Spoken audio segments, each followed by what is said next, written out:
You know what happened the other day.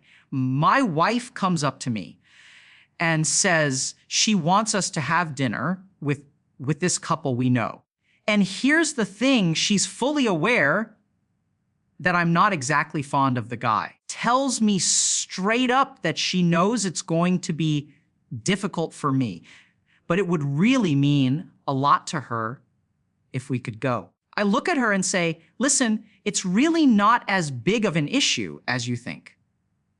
Sure, there was a time when this person bothered me quite a bit, but I've actually worked through all of that, and now I'm completely fine with the whole situation.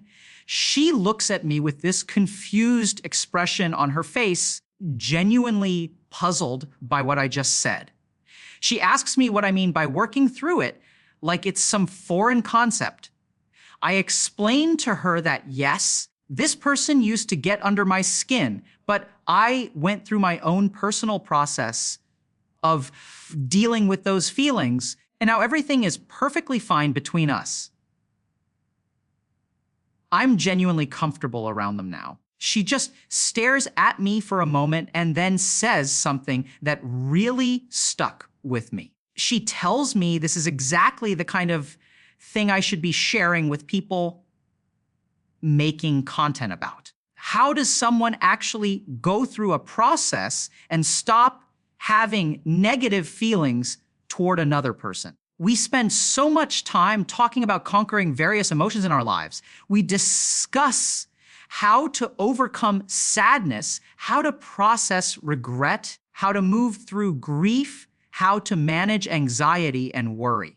These are all emotions that people actively want to resolve because they cause us obvious pain and suffering. When it comes to disliking someone or feeling hostility toward them, that's a completely different story. Most of us never even consider trying to conquer those feelings. Maybe if you've got serious anger issues and you've gotten into legal trouble, sure, you might find yourself in anger management classes working on your hostility problems. For the vast majority of people walking around every day, disliking someone is actually one of the most addictive emotional experiences we can have. Think about it for a second. If we dislike someone, we naturally interact with them less frequently. We don't let them get away with the things they usually get away with when dealing with other people. Feels like it serves us in some protective capacity. It feels like it helps us establish boundaries and motivates specific behaviors that we think are beneficial. Someone hates their job, quit and find something better. Someone realizes how much they dislike a friend, cut ties, and remove that toxic presence from their life. We become completely reliant on dislike as a motivational force in our lives. And if we're being honest with ourselves, we actually love the feeling. Think about all the things in your life that you dislike or outright hate. Maybe you despise certain economic systems or political structures. Maybe you have strong negative feelings toward particular groups of people or specific political parties. And it feels so incredibly addictive, that righteous anger, that justified hostility. But here's what we don't realize, what we completely miss while we're riding that wave of dislike and hostility. This emotion is actually one of the most harmful things we can carry around with us. Even if you think you're using it as motivation to move yourself in a positive direction, even if you believe it's serving some useful purpose in your life, it's not going to work the way you think it will. The reason for this is actually quite simple when you break it down. Whenever we use any emotion as the primary motivator for our behavior, we run into a fundamental problem. Emotions fluctuate over time.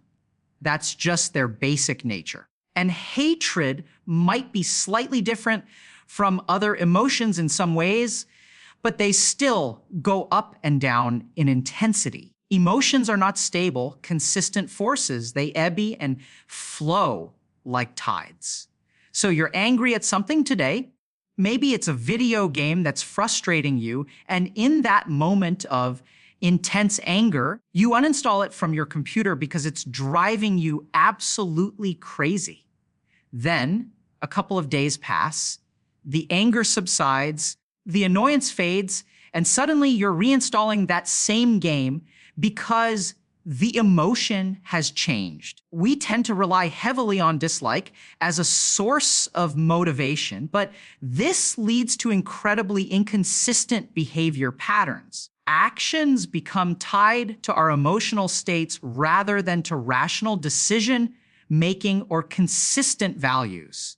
Let me share a story with you that really illustrates this point. I once worked with someone who had incredibly strong negative feelings toward his boss and toward his job in general. This person worked in the finance industry, a high pressure environment where you're constantly dealing with big money and high stakes. His boss had certain habits and lifestyle choices that this person just couldn't relate to at all. They would travel to Europe together for major business deals, and the boss enjoyed using cocaine and engaging with sex workers, activities that my client had absolutely no interest in participating in or being around. There was already this foundation of dislike building up.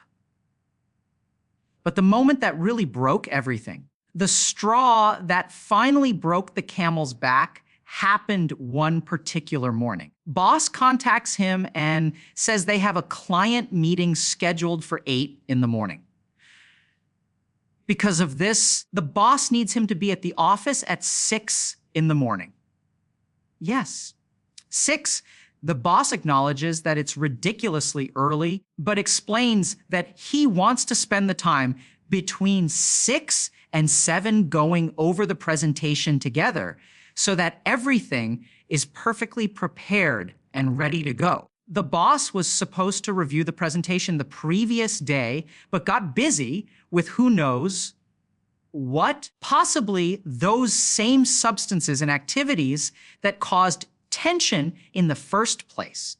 So the boss insists that they need to meet at 6, go over everything, be completely ready by 7, and then leave to go to the client's location.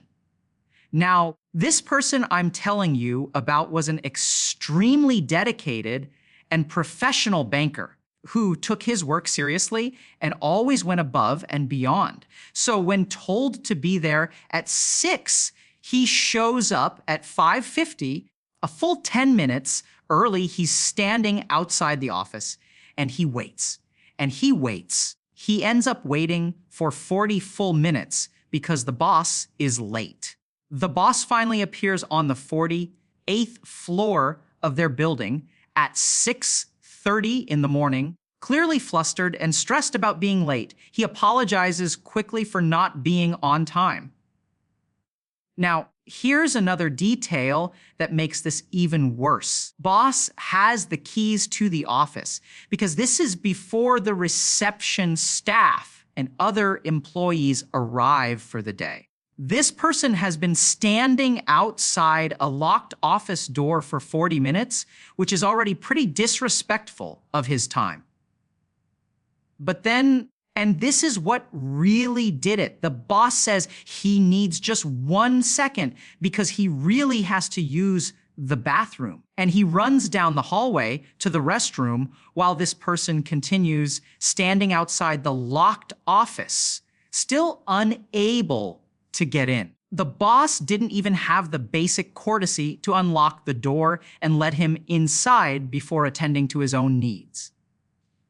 Instead, he made the choice to relieve himself while leaving this person waiting in the hallway. This is exactly the kind of behavior that generated such intense dislike in this person. You might have people in your own life that you dislike for similar reasons. These kinds of thoughtless, disrespectful actions that seem to show a complete lack of consideration for others. We love to dislike people. It feels good in a strange way. Disliking people creates a massive problem that costs us far more than we ever realize, specifically because dislike happens to be one of the most addictive emotions that humans experience. There's actually a well-documented psychological phenomenon called the hostile attribution bias. Basically, the more you dislike something or someone, the more hostile you feel toward them, the less clearly your mind actually functions. Cognitive biases start creeping into your thinking when you dislike someone. If you've ever been on the receiving end of someone's dislike, you know exactly what I'm talking about. Once a teacher or professor or parent or one of your friends or someone in your social circle decides that they dislike you, winning them back over becomes incredibly difficult, sometimes nearly impossible. They start interpreting everything you do in the worst possible light, and it feels like no matter what you try, you just cannot win. You cannot get them to see you differently. Here's the really crazy part that most people don't understand when you're the one doing the disliking. When you're the one who has decided you don't like someone, there's an equal level of cognitive bias affecting your own thinking. We don't quite realize how crucial and far-reaching this cognitive bias actually is. It shapes our perception of reality in fundamental ways. It shapes the way we notice and pick up on particular pieces of information while ignoring others. It shapes the way we interpret the information we do receive. It even determines what our solution space looks like, options we can even see as possibilities. When you dislike someone, there might be certain methods or approaches you could use to actually solve problems with them. Effective strategies that would genuinely work, your mind literally will not let you see those options. They become invisible to you because of the bias created by your dislike. Most importantly of all, dislike shapes our behavior in powerful ways. And generally speaking, all of these effects push things in a negative direction. They make situations worse rather than better. The research on this topic is pretty extensive and consistent. It doesn't really matter which studies you look at or which researchers you follow. The data all points in the same direction. Hostility and dislike have measurable negative effects on the person carrying those emotions. More dislike and hostility you harbor towards someone, the more it affects your cardiovascular system. It's associated with all kinds of negative physical health outcomes. Your heart, your blood pressure, overall cardiovascular health all suffer when you carry around strong feelings of dislike. But it doesn't stop there.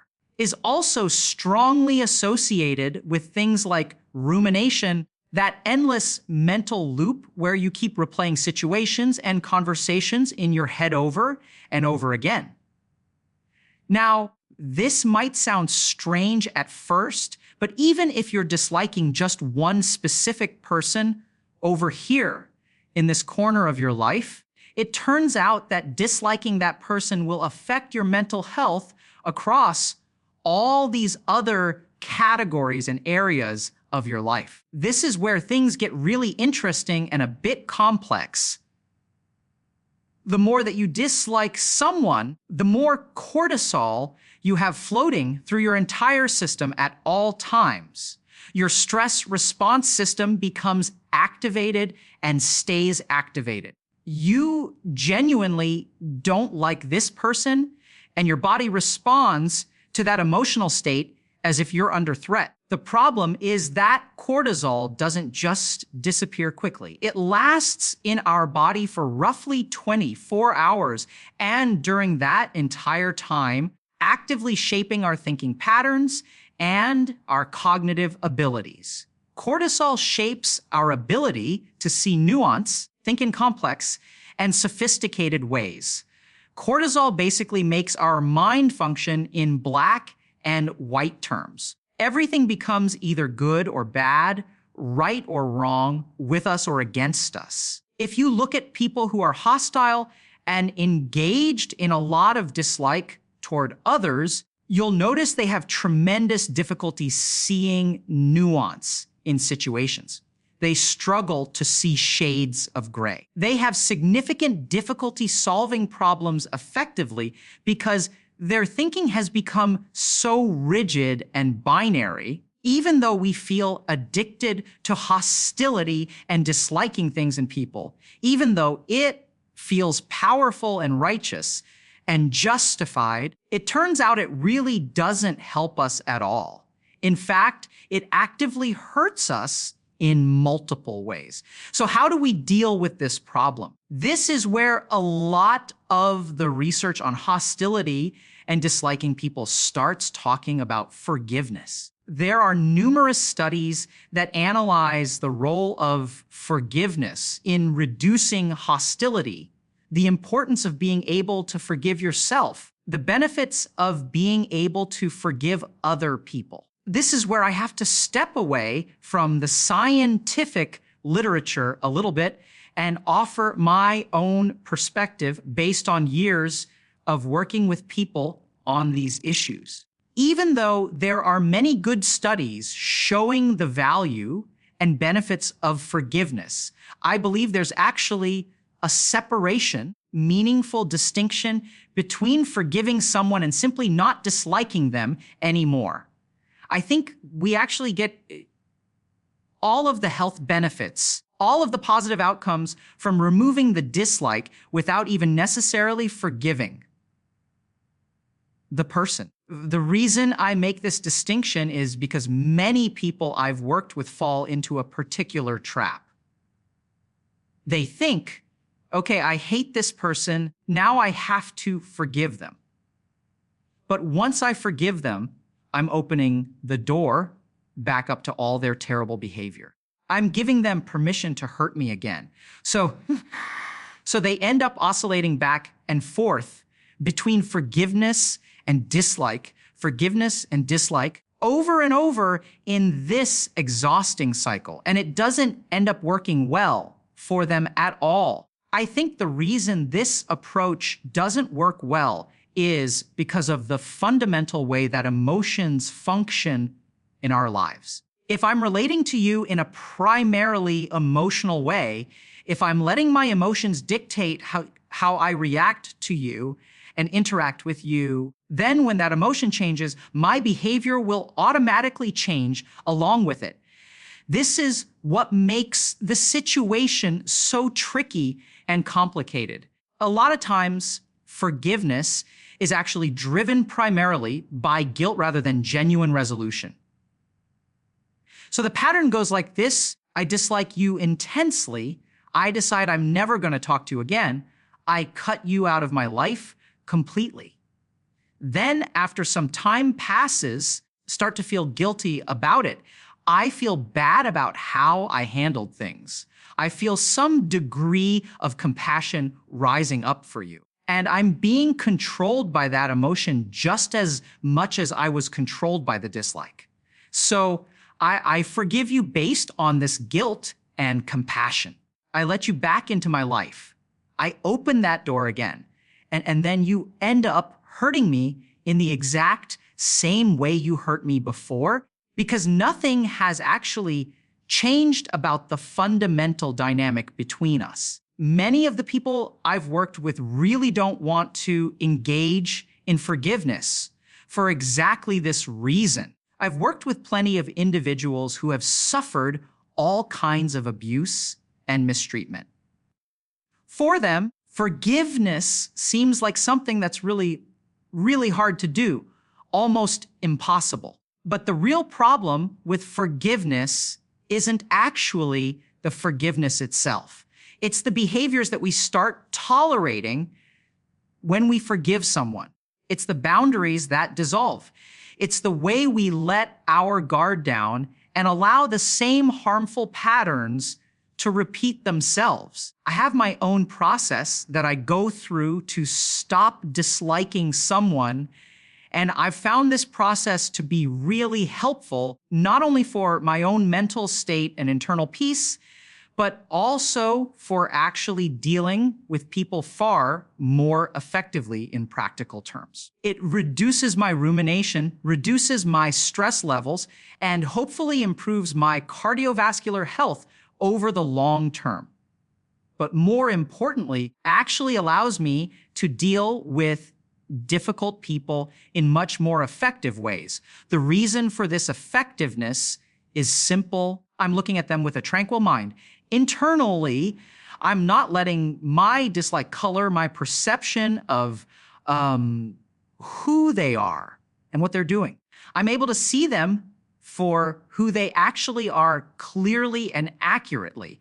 This is what's really interesting about this approach. What I try to do is be as judgmental as possible without disliking them at all. That might sound contradictory at first, but stay with me.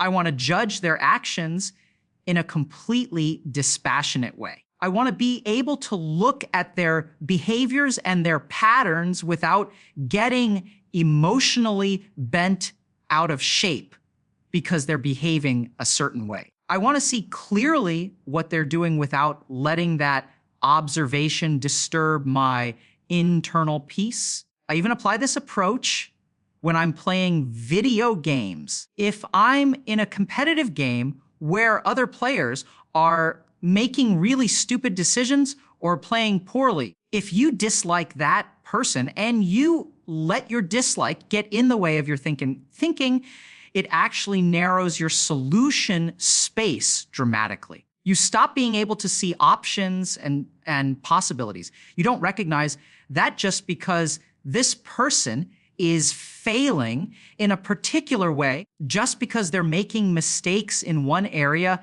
that doesn't mean the entire situation is hopeless. You don't see that the reason they're failing is simply because they lack skill or knowledge. And since you're all at the same competitive level, everyone has roughly the same degree of skill or lack thereof. If they're making mistakes in one area, there's a very good chance that your opponents will also make stupid mistakes that you can capitalize on. Once you start seeing things in a dispassionate and clear way, once you remove the emotional distortion, it allows you to actually navigate the situation in a much healthier and more effective way. How do we go through this process of removing dislike from the equation and training ourselves to see things more clearly? This is where I cultivate some degree of compassion, and I know that's a loaded word. Compassion doesn't mean tolerance of bad behavior. Compassion doesn't mean allowing people to walk all over you. Compassion doesn't mean pretending that harmful actions are actually fine. How do I personally go through this process of removing dislike? I start with a perspective that recognizes karma, cause, and effect. People become who they are. What I try to remind myself, drawing on my background and training, is that most human beings are genuinely doing the best that they know how to do given their circumstances and limitations. Now, you might be thinking about specific people in your life right now, people you're convinced could be doing so much better than they are. They could be trying so much harder. They have the capacity for more. But here's what I've observed over years of working with all kinds of people. Most of the individuals I've encountered, the reason they don't try harder is actually because they don't know how to try harder. They lack the knowledge the skills, the self-awareness, the internal resources to do better than they're currently doing. I want you to think about stuff that you could theoretically be doing right now. Theoretically, you could potentially be accomplishing way more with your life, achieving more, being more productive, being a better person in various ways. You don't try harder in those areas, do you? You have your limits. You try in the ways you know how to try. You put in effort where you understand how to put in effort. And you try really hard in your own way, even if from the outside looking in, it might not look like you're trying very hard at all. I've come to realize that this is essentially universal for the human condition. Most human beings on this planet do about as well as they know how to do, given everything they're working with. I've worked with some people who are incredibly narcissistic, who display genuinely sociopathic tendencies. Used to dislike them quite intensely. I used to feel that dislike rising up whenever I had to interact with them. What I've discovered through cultivating compassion and understanding is that I can recognize something important. This person hasn't done the personal work that they really need to do. They haven't engaged in the self-reflection and growth necessary to address their narcissism, how to relate to other people in healthier ways. As long as they're not going to do that work, as long as they remain where they are developmentally and emotionally, I cannot expect them to have compassion toward me. I cannot expect them to have empathy for my situation. I cannot expect them to consider my feelings or needs. Even though this person is behaving in ways that are very inappropriate and harmful, I recognize that every single human being on the planet has their own karma, their own causal chain of circumstances. I can see things differently. They were born in a particular place with a particular set of genetics. They inherited certain predispositions and tendencies. They were raised with specific expectations and in specific environments. They were shaped by their experiences throughout their childhood and early adulthood. All of this has resulted in the current mess of a human being standing before me. I can actually expect them to behave in narcissistic and sociopathic ways because that's genuinely who they are. That's what their entire life has shaped them to become. Now, I want you to pay attention to a couple of subtle but important points here. When I take this attitude, when I adopt this perspective, it actually helps me interact with difficult people even better than before. The first thing that happens is my expectations become really low for them. I've made a judgment using a clear head, looking at the situation rationally. I've assessed what this person is actually capable of given who they are. I'm not going to expect more from them than they can realistically deliver. So when I take this attitude, do think it involves some degree of compassion and perhaps even a form of forgiveness. I'm essentially forgiving them for being the person that they are. I can even forgive their specific actions to a certain degree, understanding those actions as natural extensions of who they've become. But this doesn't remove judgment from the equation. That's crucial to understand. I'm still judging their behavior clearly and accurately. I'm still recognizing when actions are inappropriate or harmful. So what do I do with that clear-eyed judgment? I develop a long-term plan to manage my relationship with this person appropriately. Maybe that means removing myself from the situation entirely. Maybe it means establishing firm boundaries.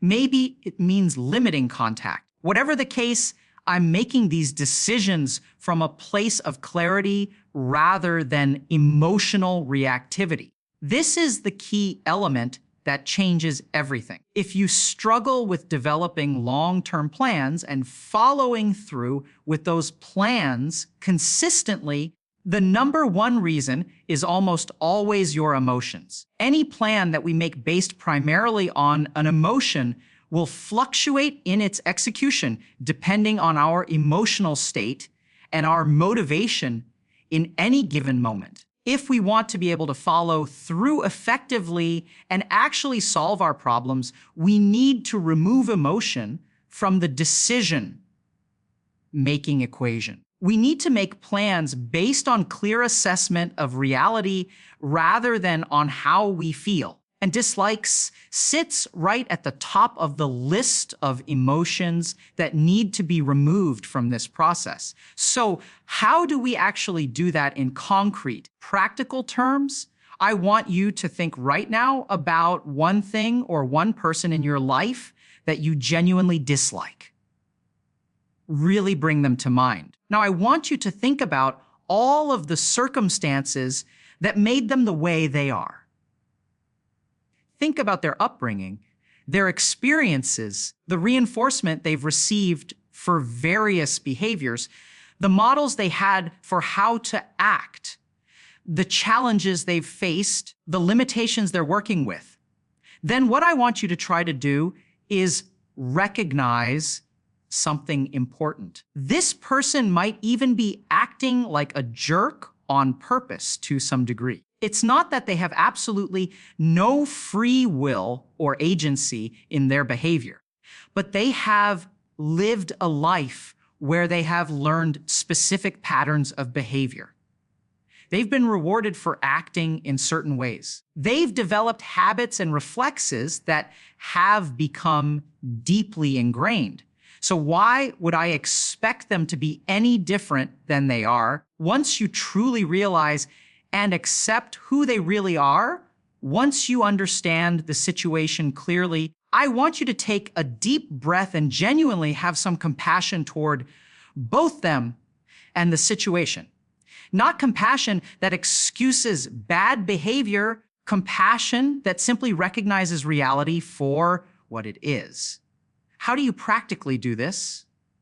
Like I said, with that perspective, that recognizes cause and effect, that understands how people become who they are. Recognize that this person is the way they are for reasons. Maybe they're entitled and demanding because they've lived a life where that kind of behavior has consistently been rewarded. Maybe their parents were somewhat narcissistic, so they inherited both genetic predispositions and learned behaviors. Maybe they're surrounded by people who tolerate and enable their behavior, just gets progressively worse over time because there are no real consequences. Even the things that you dislike most intensely about them have likely been selected for in their life. Those traits and behaviors have helped them get what they want or avoid what they don't want. You notice and truly accept that they are the way that they are, that this is fundamentally in their nature at this point, and that even if they theoretically have the capacity to change for whatever reason they have chosen not to, you can let that be okay. They get to live their life the way they want to live it. You get to live your life the way you want to live it. Once you have that sense of acceptance, that weird form of compassion that isn't the same as approval, once you clearly see who they actually are, think about your situation dispassionately and start developing a concrete plan. How am I going to deal with this person going forward? And here's what's important. You're not going to waste energy wishing they were different. That doesn't help you at all. It's not a good way to go through life, constantly wishing the people around you were somehow different than they are. This is the way this person is. accept it as a simple fact without getting emotionally worked up about it. You don't have to feel hurt or offended by reality. Now, the practical question becomes, how are you actually going to deal with this person? This is where people are often surprised by the range of options available to them once they're thinking clearly. You might have to tolerate some amount of interaction with them, which is perfectly fine. You might work in the same place, be part of the same family, share the same social circle. You're going to tolerate that interaction without letting it disturb your internal peace and tranquility. You're going to go to work each day. You're not going to like this person very much. That's just who they are, and that's okay. But you're not going to let their behavior and their personality disrupt your emotional equilibrium. Once you realize that your entire life doesn't have to be organized around this dislike, you don't have to carry it with you everywhere and let it poison your thinking. That's when you find real freedom. That's when you start being able to develop genuinely long-term plans and maintain the capacity for consistent follow through. The most important thing about this entire approach is understanding that when we dislike someone, people are usually aware of it on some level. Even if it's never explicitly stated, they can sense it in our tone, our body language, the way we interact with them. And oftentimes, the people that we dislike will alter their behavior specifically to rope us back in somehow to manipulate the dynamic. Your boss realizes they've been acting like a jerk, so they suddenly tell you what a great job you've been doing. Maybe they give you a bonus or some other reward. They recognize you as a valuable and strong worker. Even the people that you dislike will sometimes do genuinely kind things for you.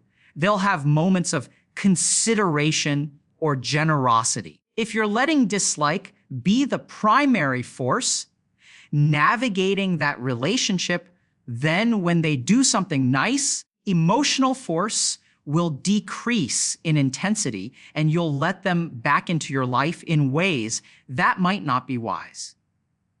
You'll lower your guard. You'll relax your boundaries. And then the cycle repeats. What I tend to do when there are people like this in my life is I notice a pattern. As I start to create distance and move away, as I start living my own life according to my own values and priorities, these people will frequently reach out to me. They'll contact me with various proposals. They'll suggest collaborations or partnerships. They'll present ideas that sound really interesting and potentially beneficial, and I can respond appropriately without being driven by emotion. I can say that sounds like an interesting idea. Let's discuss it further. Then, after giving it genuine consideration, I can say that I appreciate the offer, but this isn't something I have the bandwidth or interest in pursuing right now. I can wish them well and move forward. I'm not being driven by dislike that makes me want to hurt them or reject them purely out of spite. But I'm also not being driven by guilt or the fluctuating emotions of forgiveness that might cause me to agree to things that aren't actually in my best interest. The freedom that comes from this approach is remarkable. You're no longer being pulled around by intense emotions that cloud your judgment. You're able to see situations clearly and make decisions based on what actually serves you and aligns with your values. You're not wasting mental and emotional energy on rumination, on replaying conversations and situations in your head endlessly. You're not flooding your body with stress hormones that damage your physical health over time. You're not narrowing your cognitive abilities and your capacity to see nuanced solutions to complex problems. Instead, you're approaching life from a place of clarity and tranquility. This doesn't mean you become a doormat, doesn't mean you tolerate genuinely harmful behavior. In fact, you're often better able to establish and maintain appropriate boundaries precisely because you're not being reactive and emotional. You can calmly and clearly state what you will and won't accept. You can make decisions about who you spend time with and how you allocate your energy based on rational assessment rather than emotional turbulence. You can recognize patterns of behavior in others without needing to hate them for those patterns. You can acknowledge that someone consistently acts in selfish or thoughtless ways, accept that this is who they are, and then make informed decisions about how much access they have to your life and your time. Practice of removing dislike while maintaining clear judgment is a skill that develops over time with conscious effort. It requires you to catch yourself when you notice that familiar feeling of hostility rising up. It requires you to pause and examine the situation from this different perspective. It requires you to remember that everyone is operating from their own limited understanding and their own set of conditioned behaviors. This doesn't excuse harmful actions, but it provides a framework for understanding them that doesn't require you to carry around toxic emotions that ultimately hurt you far more than they hurt the person you dislike. Think about how much mental space is taken up by dislike when you're carrying it around. Think about how often thoughts about people you dislike intrude into otherwise pleasant moments. Think about how that low-grade hostility affects your interactions with everyone else in your life, not just the person you dislike. Think about how it shapes your worldview, making you more cynical, more defensive, more likely to interpret ambiguous situations in negative ways. All of this is the cost of maintaining dislike. It's a cost that we pay constantly without even realizing it. When you let go of dislike while maintaining clarity about who people are and what they're capable of, you reclaim all of that energy and mental space. You become more present in your actual life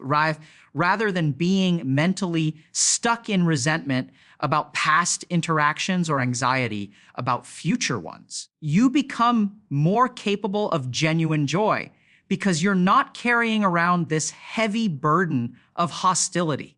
You become more effective in all your relationships because you're not viewing everyone through the distorted lens created by the dislike you're holding for specific individuals. This is ultimately about freedom.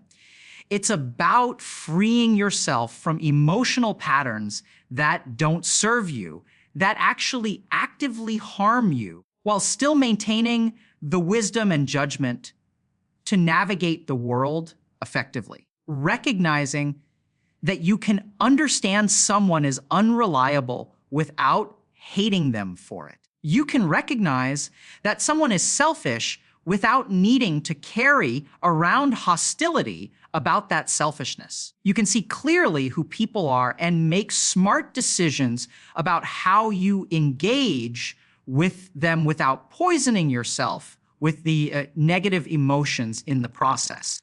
The path forward involves practicing this perspective regularly, catching yourself when old patterns of dislike start to emerge, consciously choosing to see situations through this lens of compassionate clarity.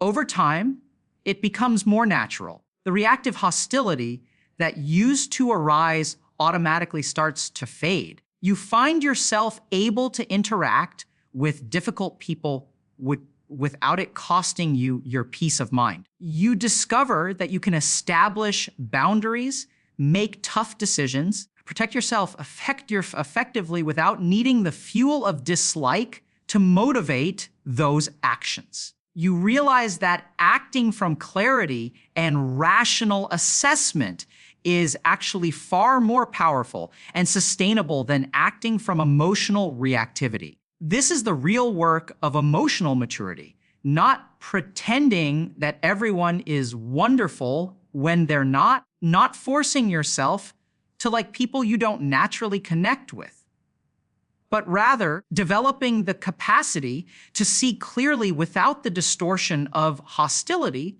to judge accurately without the poison of dislike, to navigate life effectively while maintaining your own inner peace. That's true freedom, and it's available to anyone willing to put in the work of examining their own emotional patterns and consciously choosing a different way forward.